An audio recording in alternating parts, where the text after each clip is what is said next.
The biting wind was a razor, slicing through the threadbare shawl she clutched around herself. Each gust stole what little warmth remained, leaving her bones aching with a cold that seeped deeper than the snow clinging to her torn dress. Her feet, wrapped in rags that were once shoes, were numb, clumsy things that stumbled over unseen roots and stones hidden beneath the fresh powder.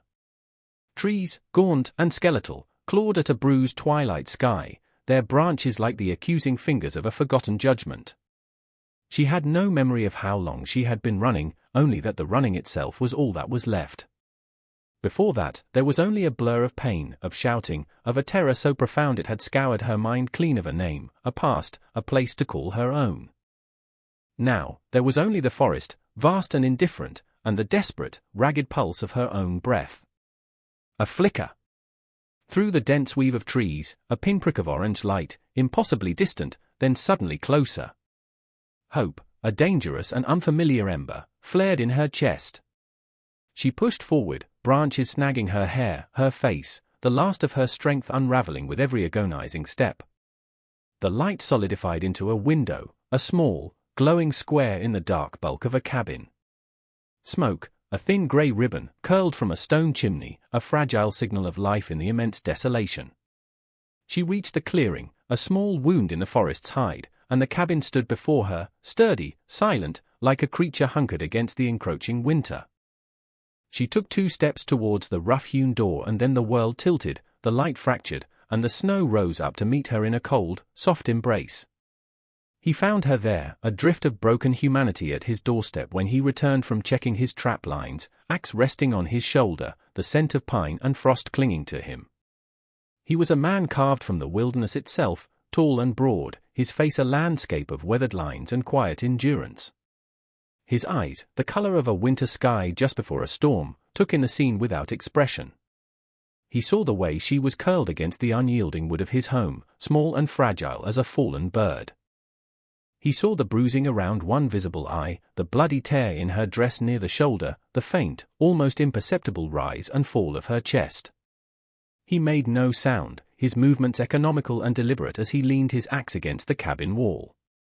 Gently, with hands calloused and immensely strong, he lifted her. She was lighter than he expected, a disconcerting bundle of chilled limbs and damp fabric. Inside, the cabin was a single room, dominated by a stone hearth where a low fire glowed. It was Spartan, the few pieces of furniture handmade and worn smooth with use. A bed in one corner, a rough table and 2 stools, shelves holding a few necessities. He laid her on the thick furs piled on his bed, the only soft place in the dwelling. Her breathing was shallow, a rasping whisper. He stirred the fire, adding logs until it blazed, chasing the chill from the small space. Then, he fetched water, heating some, and with a clean rag, began to carefully wipe the snow and grime from her face. Her skin was like ice.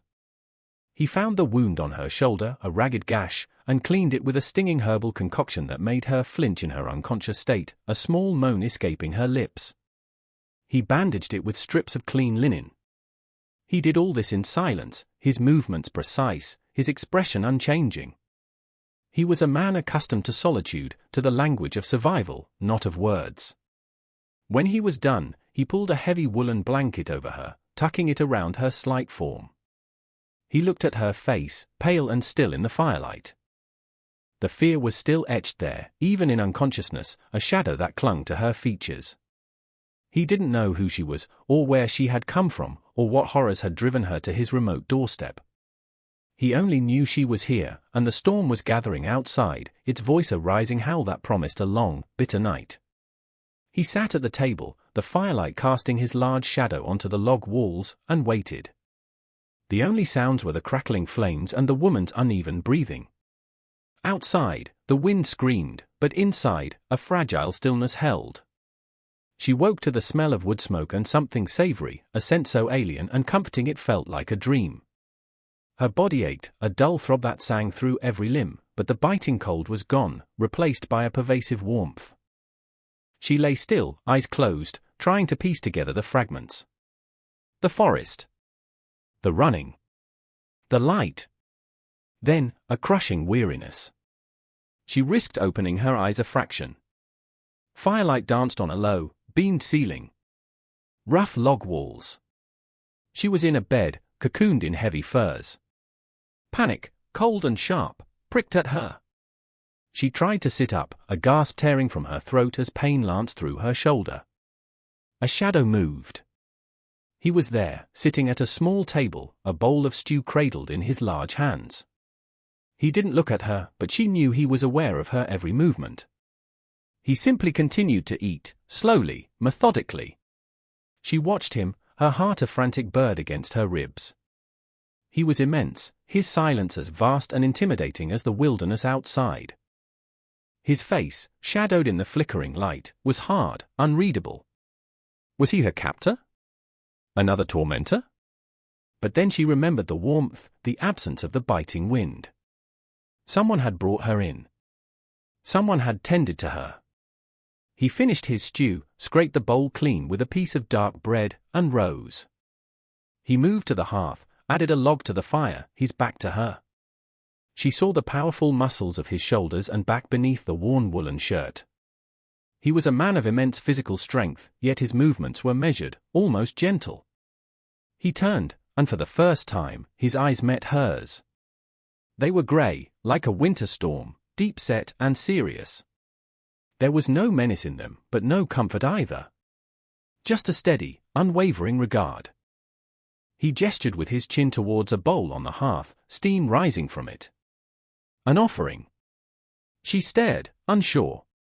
Hunger gnawed at her, a hollow ache she hadn't realized was so profound until that moment. He picked up his axe from beside the door, its polished head gleaming dully. He didn't speak. He simply opened the door, letting in a brief, sharp gust of wind and a flurry of snow, and then he was gone, the heavy door thudding shut behind him, leaving her alone with the fire and the food. The silence he left behind was different, less oppressive. She pushed herself up, wincing, and swung her legs over the side of the bed. Her feet touched a rough, but clean, wooden floor. The cabin was small, but meticulously kept. Everything had its place. The bowl on the hearth contained a thick, fragrant stew, rich with meat and vegetables. Hesitantly, she reached for it. Her hands trembled. The first spoonful was heaven, warmth spreading through her chilled body, chasing away some of the deep-seated fear. She ate slowly, savoring each mouthful, acutely aware of the solitude, the quiet, the unexpected sanctuary. By the door, she noticed a pair of men's work boots, old and scarred, but sturdy, their leather softened with use. They were enormous, but they spoke of a life lived, of purpose, of solid ground. They were so unlike the tattered remnants on her own feet. She finished the stew, the warmth a comforting weight in her stomach. The pain in her shoulder was a dull ache now, a reminder of the violence she had fled, but for the first time in what felt like an eternity, a tiny seed of something other than terror began to stir within her. It was too fragile to be called hope, perhaps just a momentary abatement of despair. The wind still moaned outside, a mournful song, but the fire crackled cheerfully, a steadfast companion in the small, warm room. Days melted into a quiet rhythm, measured by the rising and setting of the sun, the stoking of the fire, the silent presence of the lumberjack. He would leave before dawn, the sound of his axe a distant, rhythmic heartbeat in the frozen forest, and return at dusk, dusted with snow, carrying wood or sometimes a snared rabbit. He never spoke to her, never asked her questions, never acknowledged her presence beyond leaving food for her, a bowl of stew, a piece of bread, sometimes a roasted piece of meat. He moved around her as if she were a part of the landscape, a wounded creature he had taken in out of some unspoken obligation, or perhaps, a deep-seated habit of kindness he himself was unaware of. She, in turn, remained mostly on the bed, her body slowly mending. The wound on her shoulder began to heal, the angry redness fading to a puckered scar. She watched him when he was in the cabin, his silent efficiency, the way he mended his tools with patient, capable hands, the deep lines etched around his eyes that spoke of sorrows she could only guess at. His silence was not empty, it was full of unspoken things, of a life lived in close communion with the harsh realities of the wild. She began to venture small movements, tidying the already neat space around the hearth, folding the blanket he had given her. He never acknowledged these small efforts, but he didn't stop her. One morning, she woke to find the heavy work boots placed nearer to the bed. They were still far too large. A comical sight had the situation been anything but desperate, yet their presence felt like a deliberate, if mute, offering. A shield against the cold, hard ground. She touched the worn leather, tracing the deep creases and scuffs. They smelled of pine needles and earth and honest labor. She didn't put them on, not yet, but the gesture settled something within her, a tiny anchor in the shifting uncertainties of her existence. One afternoon, as she sat by the fire, her sleeve slipped, revealing the angry, raised welt of an old brand on her forearm, a mark of ownership, of shame. She quickly pulled the fabric down, her face burning, but not before she saw him glance at it from across the room where he was sharpening his axe. His rhythm didn't falter, the rasp of stone on steel continued unbroken, but she felt his gaze linger on that spot for a fraction of a second longer than necessary. He said nothing. His silence, in that moment, was not judgment, but a kind of acknowledgement, a shared understanding of scars, visible and invisible. The wind was a constant companion, its voice shifting with the moods of the weather, sometimes a mournful whisper, sometimes a furious roar, rattling the single window pane. It mirrored the turmoil within her, the fear that still gnawed, the questions that had no answers. Who was she? What had she done, or what had been done to her, to leave her so utterly adrift? And why was this silent, solitary man keeping her safe? The forest outside was a vast, snow-laden tapestry of white and grey, beautiful and deadly. It was a prison, but also, increasingly, a shield. The sharp bark of a dog, alien in the profound silence of the forest, shattered the fragile peace of a late afternoon. Elara, for she had started to think of herself with a name, a whisper from a forgotten dream, froze, her hand halfway to her mouth with a piece of dried apple Silas had left. Silas, who had been oiling a trap by the fire, went utterly still. His head lifted, his body tensing like a wolf sensing danger. The barking grew closer, followed by the crunch of heavy boots on snow and the jingle of spurs. Silas rose slowly, his movements deliberate, and placed the trap carefully on the floor. He didn't look at Elara, but his presence seemed to expand, filling the small cabin, a bulwark against whatever was approaching. He moved to the door, his hand resting on the simple wooden latch. A harsh voice called out. "Ho, the cabin! Anybody home?" Silas opened the door a few inches, his large frame blocking most of the opening. Elara shrank back into the shadows of the bed, pulling the furs tighter, her heart hammering against her ribs. She could see a man on horseback, stout and red-faced, wearing a thick coat and a sheriff's star that glinted dully in the grey light. Another man, leaner and hard-looking, sat on a horse beside him, a rifle resting across his saddle. Sheriff Thorne, the first man announced, his voice overloud in the quiet air. "Looking for someone." "Runaway." "Woman," he squinted at Silas, his gaze openly suspicious. "Seen anyone pass this way?" Small, dark hair, likely frightened, Silas regarded him, his expression unreadable as stone. The silence stretched, taut and heavy. The wind whistled through the pines, the only sound for a long moment. Then, Silas spoke, his voice a low rumble, like distant thunder, the first words Elara had heard him utter beyond a grunt or a monosyllabic instruction to the fire. No one, just two words, flat and final. Sheriff Thorne's eyes narrowed. "You sure about that, Lumberjack? This is a wild place. Easy for someone to get lost. Or be hidden." He leaned forward in his saddle, trying to peer past Silas into the cabin's dim interior. Silas didn't move, a silent, immovable obstacle. "See no one," he repeated, his voice devoid of emotion, yet carrying an undeniable weight of finality. Thorne grumbled, exchanging a look with his deputy. "Well, keep an eye out. There's a reward." He paused.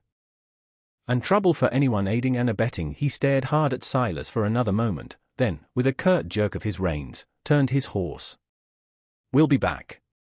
This area ain't that big." For the jingle of spurs faded as they rode away, the dogs barking receding into the trees. Silas stood at the door until they were long gone, then slowly closed it, the latch clicking softly into place. The silence that descended was thick with unspoken tension. Elara let out a breath she hadn't realized she was holding. He had protected her.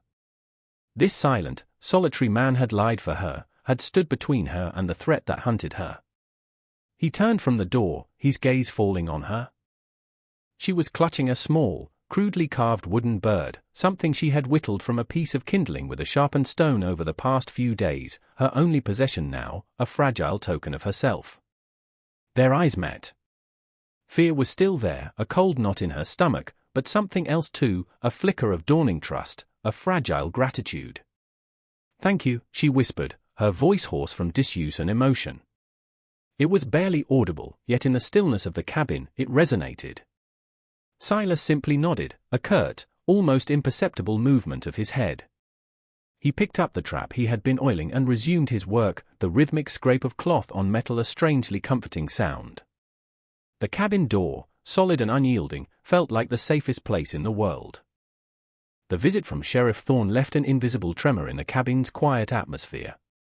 The threat was no longer a shadowy memory but a tangible presence that had breached their isolation. Yet, paradoxically, it also forged a stronger, unspoken connection between Ilara and Silas. They were now bound by a shared secret, a silent pact of defiance against the harshness of the outside world. A few days later, Silas was mending a tear in his heavy winter coat, his large hands surprisingly deft with the needle and thick thread. Ilara watched him, the firelight casting flickering shadows on his concentrated face. He paused, then reached into an inner pocket of the coat and drew out a small, leather-bound object. It was a photograph, faded and creased at the edges, protected by a thin sheet of isinglass. He held it for a moment, his gaze distant, then, without a word, he laid it on the table between them. Ilara hesitated, then leaned closer. It was a picture of a woman with a kind smile and eyes that held a light similar to Silas's, though softer, gentler. A small child, a girl with bright, inquisitive eyes, stood beside her, her hand clutching the woman's skirt. A family. Lost, Ilara understood instinctively. The silence in the cabin deepened, filled with the weight of unspoken grief. Silas didn't explain. He didn't need to. The sorrow in his eyes, usually so carefully guarded, was momentarily visible, a raw wound that mirrored her own hidden pains. He picked up the photograph, tucked it carefully away, and resumed his mending. The gesture, this brief, silent sharing of his deepest loss, was more profound than any words could have been. It was an invitation, a crack in the wall of his solitude. Emboldened by his quiet vulnerability, Ilara found her own voice, still hesitant, but clearer now. Over the next few days, in fragments, like piecing together a shattered pot, she began to tell him her story. Not her name, not yet. But she spoke of a cruel master in a town whose name she couldn't recall, of endless labor, of a casual brutality that was a part of daily life. She spoke of the brand on her arm, a mark of property, seared into her flesh as a warning. She spoke of the desperate flight, the terror of pursuit, the feeling of being hunted. Silas listened, his hands never idle, whittling, sharpening his axe, repairing a snowshoe, but his attention was unwavering. He asked no questions, offered no judgments. He simply listened, his silence a vast, absorbent space that could hold her pain without breaking. She began to help more around the cabin. She learned to bank the fire properly, to patch worn clothes with small, neat stitches. He showed her how to set simple snares for rabbits, his large hands guiding hers with surprising patience as he demonstrated how to tie the intricate knots. These shared tasks, performed in comfortable quiet, wove a new kind-off thread between them, a tapestry of mutual reliance. One morning, she slipped her feet into the oversized work boots he had left for her. They were far too big, clumsy, but wearing them inside the cabin felt like a small act of claiming her place, of accepting the shelter he offered not just as a temporary reprieve, but as something more. The forest outside, once a menacing entity, began to feel different when she glimpsed it through the small window. The snow-covered pines seemed to stand as sentinels, guarding their small haven. The wind, though still strong, sometimes sounded less like a mournful cry and more like a sighing breath, the mountain itself holding them close. The fragile piece was shattered one steel-grey morning. The crunch of boots on snow, firmer this time, more purposeful, and the aggressive, repeated rapping on the door, sent a jolt of ice through Ilara's veins. Silas was instantly alert, his body a study in controlled tension. He met her eyes briefly, a silent message passing between them: stay calm, stay hidden. He opened the door. Sheriff Thorne stood there, his face flushed with cold and impatience. This time, he was not alone. Two grim-faced deputies flanked him, their hands resting near the pistols at their hips. Lumberjack, Thorne's voice was sharp, edged with menace. We had another report. Someone fitting her description seen heading deeper into these woods. And I've got a warrant this time, to search these premises for a runaway indentured servant, name of, well, names don't matter much for her kind. He held up a piece of paper, a dark smudge of authority against the snow. Silas didn't look at the paper. His gaze was fixed on Thorne. She's not here. His voice was low, a dangerous rumble. Step aside, Thorne barked. Or we'll make you. He gestured to his deputies, who took a step forward. But before Silas could react further, the small blanket Ilara used to conceal her sleeping corner was pushed aside. She stood there, no longer cowering in the shadows. She was wearing Silas's old, oversized boots, the heavy woolen shirt he had given her over her mended dress. Her hair was pulled back from her face, revealing the determined set of her jaw. Fear was still present, a cold serpent coiling in her stomach, but it was overlaid with a new, unfamiliar resolve. She had found something here, something worth fighting for, even if it was just the right to exist without terror. I am not property, she said, her voice surprisingly steady, clear in the sudden stillness. My name is Ilara. Thorne stared, momentarily taken aback by her sudden appearance and defiance.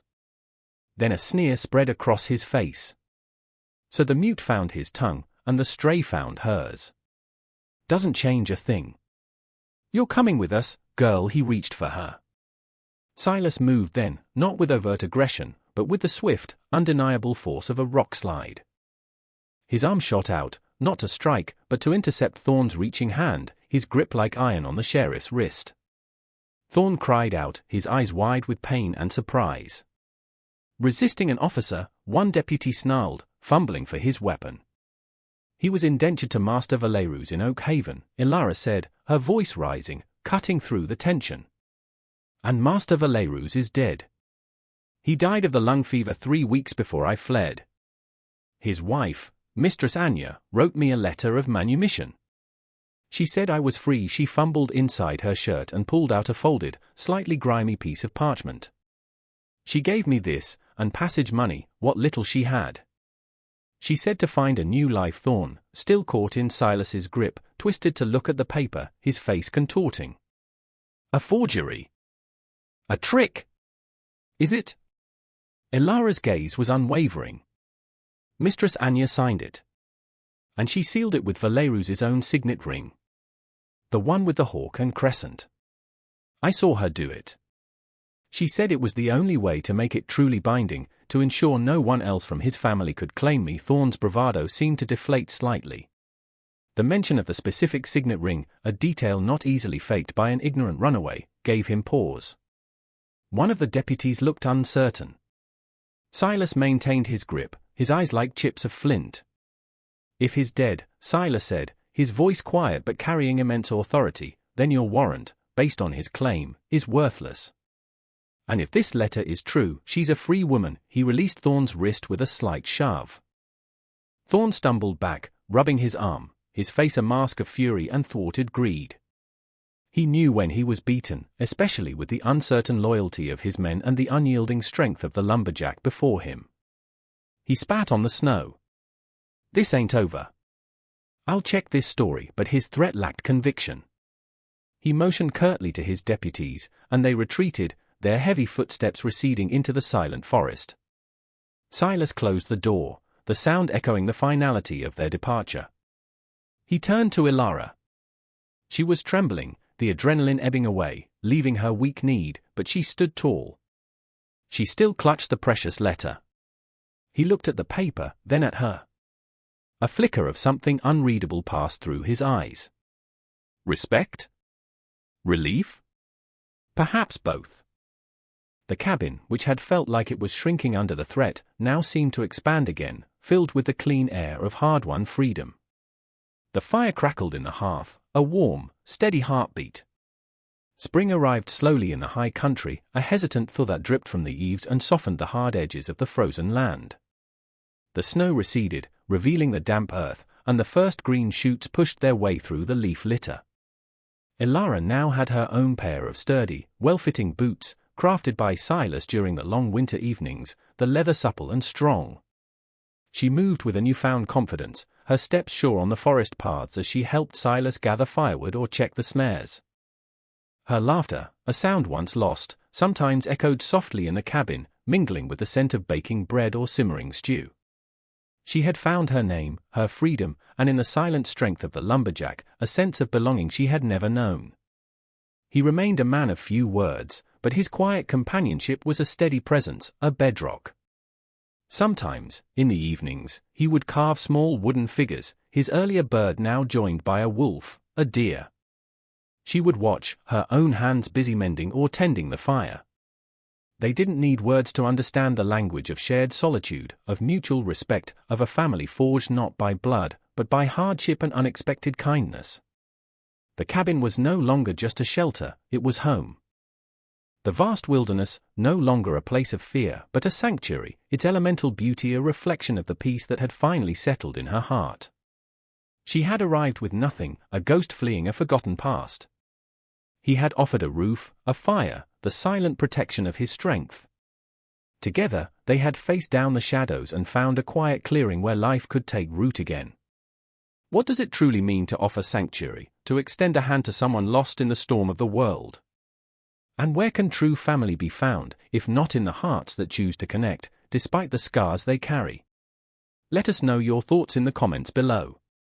If this story touched you, please subscribe and click for the next video, where more tales of human resilience and connection await.